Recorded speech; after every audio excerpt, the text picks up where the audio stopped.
Right, okay. Yeah, what happened? And it was an abbreviated year. Yeah, exactly. That's kind of like what I would talk about is we started it at King of Motos and then it kind of just, nothing was happening. There were no races going on. And then all of a sudden it kind of just like quickly picked back up again with Tough Like Roar.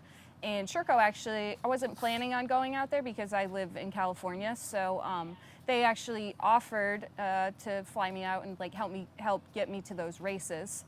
So I did Tough Like Roar, and I got second place there behind Rachel. And then the following weekend, I went to the Fallen Timbers Hard Enduro. That was in Ohio, and that was a little more technical. So I did that, and I won that race. And again, I didn't really have any plans to do like the whole series because there really wasn't even certain if there was going to be a whole series. So I had to go back to California to do the pro trial at KTM, and then I think after that I just went to TKO.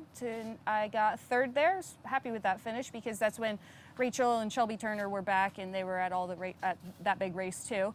And then I did Rev Limiter in the fall time, which was September, and I won this last year. So, and then that was it because it was just cut short, and you know there is some races that could be put on, and then others that were canceled. So yeah.